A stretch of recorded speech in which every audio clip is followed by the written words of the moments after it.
Bismillah. Assalamualaikum warahmatullahi wabarakatuh. Apa kabar anak-anak saja sekalian? Semoga semuanya masih dalam keadaan sehat sehingga masih bisa mengikuti materi pembelajaran kita hari ini seperti minggu lalu. Jadi kalau minggu lalu kita udah belajar tentang reproduksi pada manusia, hewan, dan tumbuhan. Nah, dalam rangka kita melaksanakan pembelajaran online ini, Ustazah masih terus mengingatkan kalian untuk terus semangat, untuk terus menjaga kesehatan, supaya kegiatan kita tetap berjalan lancar. Nah, minat kalian untuk mengikuti pembelajaran ini juga harus ditingkatkan ya nak. Walaupun kita masih dalam keadaan yang seperti ini, jangan sampai kita menyerah dengan keadaan, sehingga kalau kita menyerah kita bisa ketinggalan gitu. Jadi semuanya harus tetap semangat, dan tidak lupa juga kita terus berdoa kepada Allah semoga pandemi ini segera berakhir dan kita bisa bertemu seperti yang sebelum-sebelumnya, karena Ustazah juga udah rindu sama kalian ya nak ya. Nah, kemarin kita udah belajar tentang sistem reproduksi pada manusia dan tumbuhan serta hewan. Nah, hari ini kita belajar tentang pewarisan sifat pada makhluk hidup. Coba kamu perhatikan di sekitar kamu atau orang-orang tetanggamu atau teman-temanmu. Apakah semuanya punya ciri-ciri yang sama? Misalnya bentuk matanya sama, warna kulitnya sama, atau rambutnya bentuknya juga sama atau lurus semua? Tentu tidak kan nak? Nah, semuanya itu beraneka ragam, ya kan? Nah, dari mana sih sebenarnya perbedaan-perbedaan yang kita dapatkan? Kan nggak mungkin sama antara kita dengan teman-teman kita.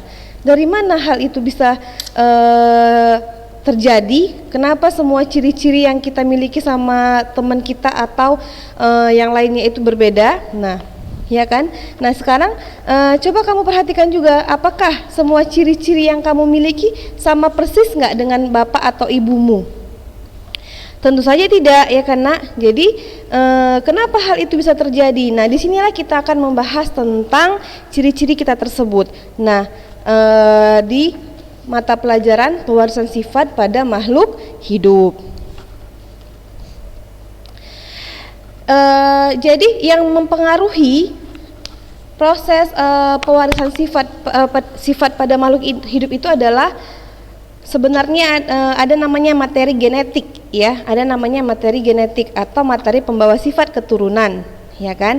Nah, di dalam materi genetik kita itu ada yang namanya DNA, ada yang namanya DNA atau asam deoksiribonukleat.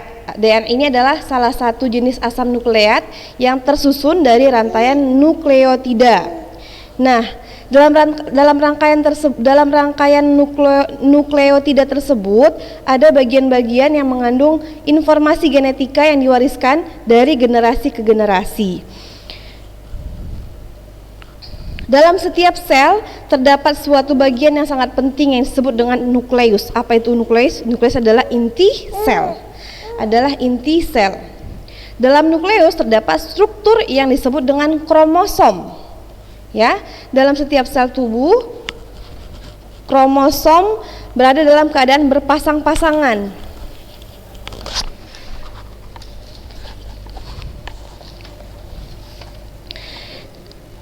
Dalam nukleus terdapat suatu struktur yang disebut dengan kromosom, ya kan? Apa itu kromosom? Kromosom adalah benang-benang halus yang terdapat di dalam inti sel yang mudah menyerap zat warna tertentu yang dapat menentukan pewarisan sifat ya. Di kromosom ini dia ada yang namanya kromatin atau benang halus. Ada yang namanya kromatin atau benang halus yang mengandung DNA, yang kita bahas pertama kali tadi ya, mengandung namanya DNA. Nah, jumlah kromosom dalam setiap sel tubuh tiap-tiap jenis makhluk hidup itu selalu berbeda. Misalnya saja seperti manusia. Manusia itu punya jumlah kromosom total yaitu 46 kromosom. Tetapi Kromosom itu selalu, kalau di dalam sel tubuh kita, kromosom itu selalu berada dalam keadaan yang berpasangan, sehingga dia sering disebut dengan kromosom homolog, ya kan? Kromosom dalam keadaan yang berpasang-pasangan. Makanya dia disebut dengan kromosom homolog, ya. Kromosom itu memiliki ukuran, bentuk, dan komposisi yang sama. Karena dia berpasangan dan memiliki ukuran, bentuk, dan komposisi yang sama, maka dia disebut dengan kromosom homolog.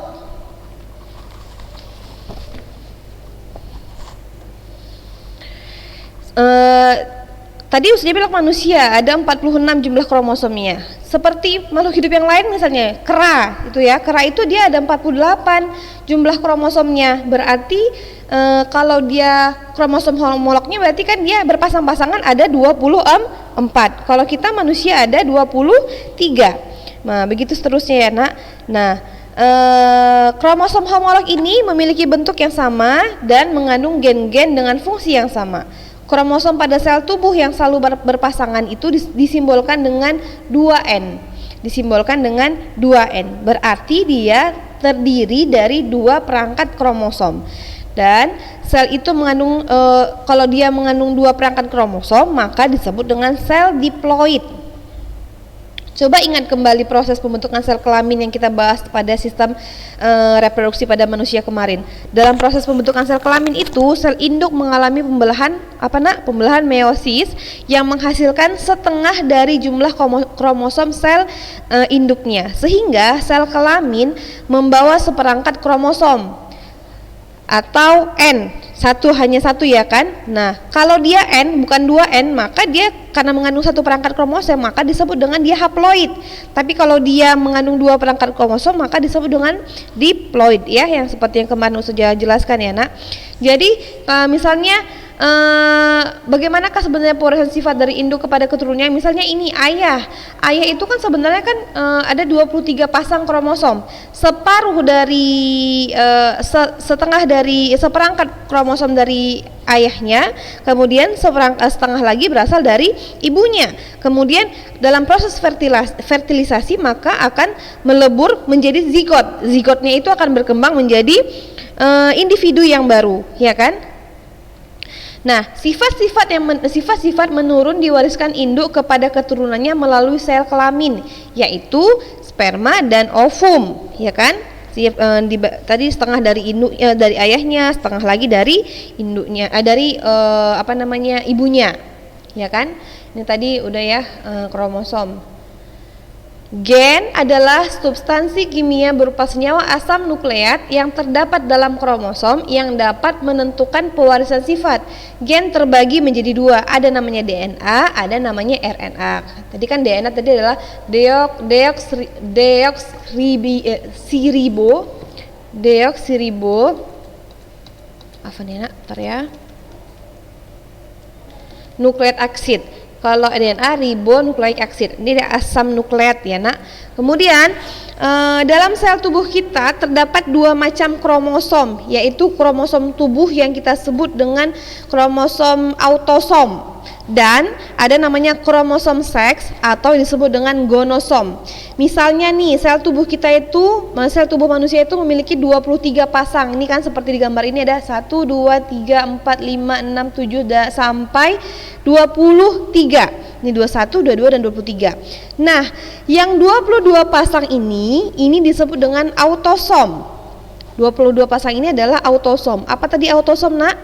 Kromosom tubuh atau kromosom somatik ya, namanya kromosom tubuh atau kromosom somatik disebut dengan autosoms. Nah, kemudian satu pasangnya lagi satu pasang ini disebut dengan gonosom atau kromosom seks atau gonosom. Satu pasang gonosom. Nah, gonosom inilah yang menentukan apakah kamu laki-laki atau perempuan. Kalau laki-laki, gonosomnya ini dia terdiri dari X dan Y. Pada laki-laki dia X dan Y. Ini kan nampak ya, Nak, X dan Y. Tapi kalau pada perempuan, gonosomnya ini akan terdiri dari XX. XX sama dia XX. Tapi kalau laki-laki dia XY. Jadi dalam tubuh manusia tadi ada 23 pasang kromosom. Nah, yang 22 pasangnya ini disebut dengan kromosom tubuh atau autosom. Sedangkan satu pasangnya lagi disebut dengan kromosom. Kromosom. Kromosom inilah yang menentukan apakah jenis kelaminnya laki-laki atau perempuan. Kalau dia laki-laki ditandai dengan huruf XY, tapi kalau perempuan dia XX. Ya nak ya. Kira-kira paham nggak ya tadi tentang pewarisan sifat itu? Dia materi genetik yang bertanggung jawab dalam pewarisan sifat itu adalah kromosom. Kromosom ini adalah benang-benang halus yang terdapat di dalam inti sel yang dia mudah menyerap zat warna dan dapat menentukan pewarisan sifat. Nah, di dalam kromosom inilah nanti ada yang namanya gen. Gen ini terdiri dari DNA dan RNA. Inilah yang menentukan sifat dari, misalnya kamu memang tidak misalnya punya ayah dan ibu, kamu tidak mirip dengan ayah misalnya, tapi ada salah satu dari anggota tubuhmu atau sifatmu yang mirip seperti ayah. Begitu juga dengan ibumu. Dengan ibumu mungkin kamu mirip ya. Nah, kalau mirip berarti dia memang diwariskan dari ibu. Tapi kalau misalnya nggak mirip, tapi ada salah satu dari anggota tubuhmu yang mirip seperti ibumu, itulah namanya pewarisan sifat. Itu namanya adalah pewarisan sifat.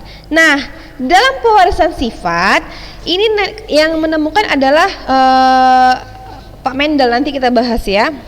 Hukum pewarisan sifat ini dirumuskan oleh Mendel. Nah, nanti kita akan membahas. Tapi sebelum kita membahas tentang persilangan atau pewarisan sifat yang dirumuskan oleh Mendel, saja mau menjelaskan dulu ada istilah-istilah penting pada saat proses pewarisan sifat. Ada yang namanya dominan, ada yang namanya resesif, ada namanya intermediate, gitu ya, intermediate. Nah, nanti kita bahas satu-satu. Pertama dulu kita bahas dulu tentang dominan dulu ya.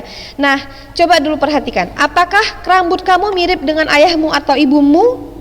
Atau misalnya saudara-saudaramu bagaimana? Apakah ada yang mirip dengan ibumu atau ayahmu? Seumpama rambut ayahmu adalah lurus dan ibumu keriting, kemudian anak-anaknya kebanyakan berambut keriting, maka rambut keriting yang diwariskan dari ibu merupakan sifat dominan. Nah, saya ulangi lagi ya. Misalnya nih, ayahmu rambutnya lurus, ibumu rambutnya keriting. Kemudian anak-anak dari ayah dan ibumu ini kebanyakan berambut keriting.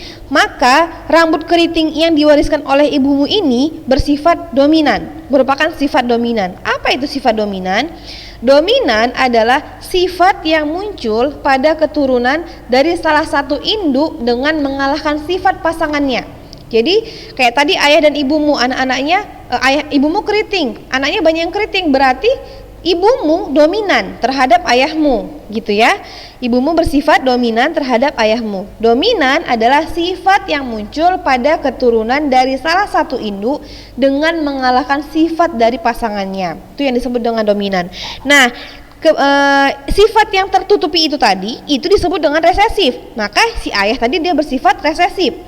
Resesif adalah sifat yang tidak muncul atau tersembunyi pada keturunannya karena dikalahkan atau ditutupi oleh sifat pasangannya. Inilah yang disebut dengan resesif. Bisa ya kira-kira dibedakan dominan dan resesif? Atau contoh lain misalnya ayahmu berwarna kulit putih, maksudnya kuning langsat misalnya. Ibumu berwarna sao, ya kan? Sao mateng misalnya. Nah, ternyata anak-anak yang dihasilkan, misalnya anaknya ada 4. 3 dari 4 anak ini dia kulitnya kuning langsat seperti ayahnya.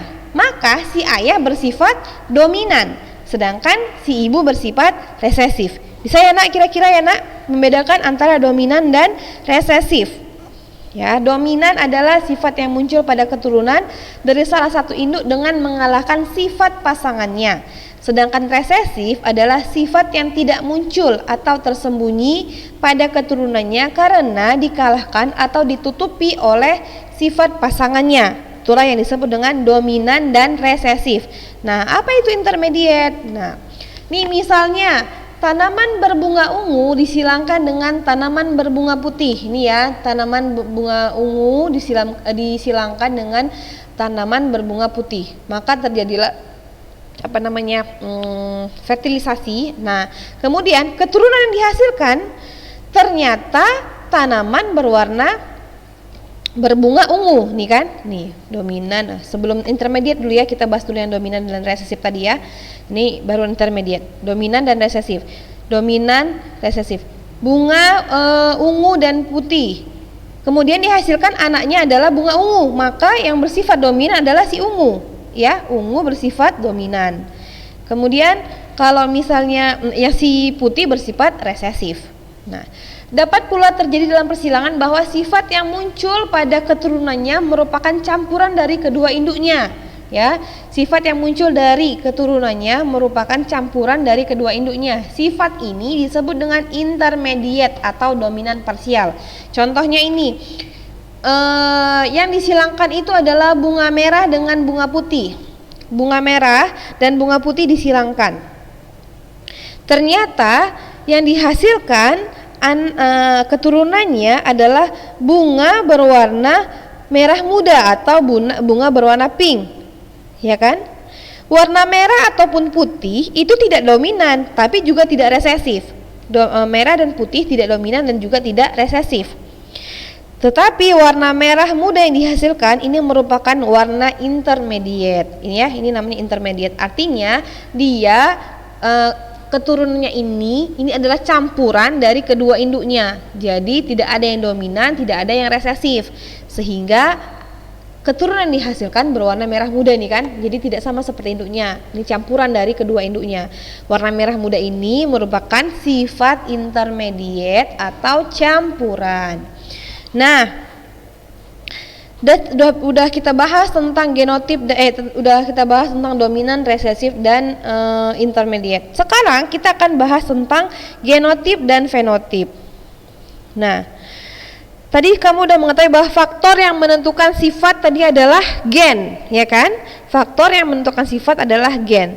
Ternyata setiap sifat ditentukan oleh sepasang gen yang dikenal dengan istilah alel. Kalau misalnya gini, mana nih ya? Nah, ini dikenal dengan alel, inilah alelnya ya. Dikenal dengan alel. Satu alel berasal dari induk jantan, sedangkan alel lainnya berasal dari induk betina. Ini ya. Nih, satu berasal dari induk jantan dan satu alel lagi berasal dari induk betina. Kan maka terus dibilang dia berpasang-pasangan. Alel adalah bentuk alternatif dari gen, ya. Dalam kromosom homolog, sepasang gen atau alen menempati lokus yang sama. Ini menempati lokus yang sama. Susunan alel dalam organisme ini disebut dengan genotip. Jadi kita akan bahas tentang genotip dan fenotip ya. Nah, untuk mempermudah mempelajari persilangan, gen yang berperan dalam penentuan sifat diberi simbol huruf. Jadi misalnya kalau gen yang bersifat dominan, kalau gennya bersifat dominan maka dinyatakan dengan huruf kapital. Misalnya gen yang menentukan sifat batang tinggi ditulis hurufnya T besar karena dia dominan, ya kan? T besar. Sedangkan gen yang bersifat dia resesif itu dinyatakan dengan huruf kecil. Tadi kalau yang dominan dinyatakan dengan huruf kapital, kalau dia resesif dinyatakan dengan huruf kecil. Jadinya kayak tadi kan gen menentukan yang batang tinggi dia T besar. Kalau misalnya batang pendek ditulis T kecil karena dia resesif. Paham ya nak, kira-kira nak? Kalau dominan dia ditandai dengan huruf kapital, kalau dia resesif dengan huruf kecil. Itulah untuk kita nanti membahas tentang persilangan. Nanti kita akan belajar tentang persilangan. Nah, sperma bersifat haploid dan ovum bersifat haploid juga. Nah kan nanti dia akan membentuk yang namanya zigot. Zigot ini akan bersifat diploid kan ya, kayak sudah dijelaskan yang tadi anak. Separuh dari kromosom jantan dan separuh lagi dari kromosom betina. Maka setelah proses fertilisasi akan membentuk yang namanya zigot. Zigot ini bersifat diploid. Nah begitu seterusnya. Nanti kamu menikah misalnya, kamu menikah, kemudian kamu akan menyumbangkan separuh dari kromosommu, kemudian suamimu juga akan menyumbangkan separuh dari kromosomnya. Nah, kromosom yang kamu sumbangkan bersifat haploid. Begitu juga dengan suamimu. Nanti setelah terjadi proses fertilisasi, maka akan bersifat diploid atau 2N. Nah, ini yang disebut dengan zigot. Oleh karena itu, individu memiliki sifat diploid atau 2N dinyatakan dengan 2 huruf. Ya, jadi dia dinyatakan dengan huruf. Misal 2 huruf. Misalnya nih, kayak tadi kan, tumbuhan berbatang tinggi. Maka kita kalau misalnya dia dominan, maka kita buat T besar gitu ya, ditandai dengan huruf kapital ya, T besar. Kenapa tadi T besar?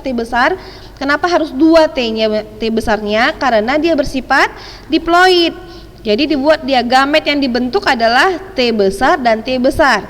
Sedangkan kalau misalnya dia tumbuhan yang berbatang pendek misalnya, dia kebalikan dari tinggi. Kita buat dia kalau tadi tinggi dia T besar, maka yang pendek T kecil. Nah, gamet yang dibentuk adalah T kecil 2 ya, karena bersifat diploid. Kemudian kita bahas tentang genotip. Apa itu genotip? Genotip adalah susunan atau komposisi gen yang menentukan sifat suatu individu. Simbol untuk genotip ditulis dengan huruf yang berpasangan. Misalnya tadi T besar, T kecil, atau T kecil, atau bisa juga M besar, M kecil, atau M kecil. Nah, ini dia kalau genotip. Misalnya tadi kan itu kan kalau dia batang tinggi. Jadi untuk menentukan genotipnya itu saja apakah hurufnya udah ditentukan? Ya kita yang menentukan. Misalnya nih, buah rasa manis dominan terhadap asam. Maka kalau dia dominan tadi kan ditandai dengan huruf kapital. Kalau manis kita buatlah dia M besar. Kenapa 2 hurufnya nak? Karena bersifat diploid. Jadi kita buat M besar gitu.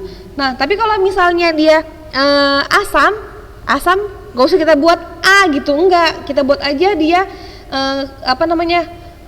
karena dia resesif, buat aja M kecil gitu kan. Nah, paham gak kira-kira? Mudah-mudahan paham ya nak. Kalau misalnya nggak paham, boleh japri Ustazah. Insya Allah Ustazah jawab sebisa Ustazah ya. Nah, itu tadi genotip ditandai dengan huruf kapital ya nak.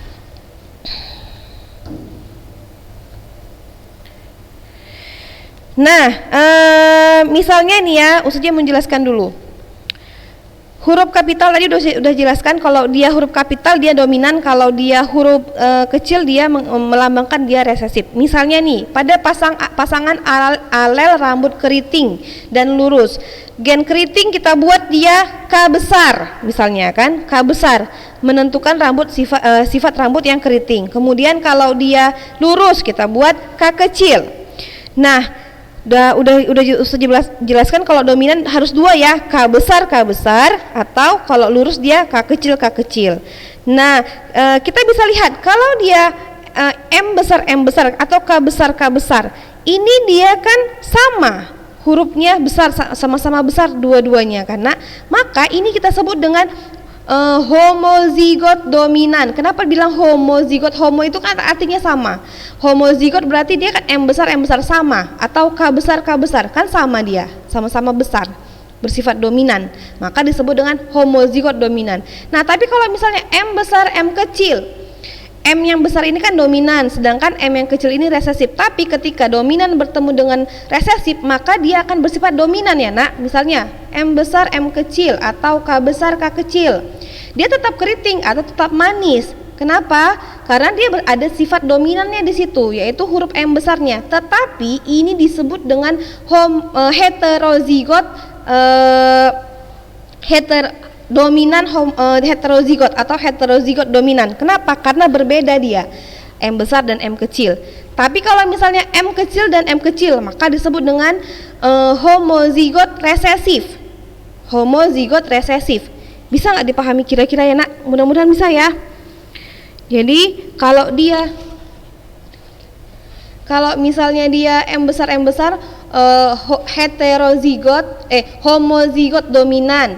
Kalau M besar M kecil heterozigot dominan kan karena ada M besar. Tapi kalau M kecil homozigot resesif, itu yang disebut dengan genotip. Jadi Ustazah cuman untuk hari ini Ustazah jelaskan sampai genotip dulu. Tapi kalian paham dulu apa-apa aja yang harus kalian pahami tadi. Yang pertama tadi tentang kromosom. Tentang kromosom ya. Jadi pewarisan sifat itu ditentukan oleh yang namanya materi genetik atau materi pembawa sifat keturunan. Yang berperan adalah kromosom. Di dalam kromosom ada yang namanya DNA dan RNA. Kemudian setelah proses fertilisasi itu kan, kamu harus tahu kenapa dia bersifat kalau setelah fertilisasi dia bersifat diploid gitu kan, karena separuh dari ayahmu atau separuh lagi dari ibumu gitu kan, dari sel kelamin jantan atau sel kelamin betina. Nah, jadi yang harus kamu pahami pertama tadi kromosom, selanjutnya dominan, resesif dan intermediate, baru genotip. Untuk fenotip kita lanjutkan minggu depan ya nak. Untuk genotip kita lanjutkan minggu depan. Sampai genotip dulu yang harus kamu pahami. Nah, kira-kira ada yang mau tanyakan nak? Kalau ada yang tidak paham, Ustazah akan membuka sesi pertanyaan di via Japri ya. Boleh hubungi Ustazah secara langsung. Insya Allah Ustazah jawab satu persatu. Nah, Ustazah kira sampai di sini dulu pertemuan kita hari ini. Lebih dan kurang Ustazah mohon maaf. Nah, kalau tidak mengerti bisa ulangi lagi videonya atau bisa tanya Ustazah secara langsung ya. Itu aja yang bisa Ustazah sampaikan hari ini. Lebih dan kurang mohon maaf. Kita tutup pertemuan kita ini dengan membaca doa kafaratul majelis. Subhanakallahumma wa bihamdika asyhadu an la ilaha illa anta astaghfiruka wa atubu ilaih. Assalamualaikum warahmatullahi wabarakatuh.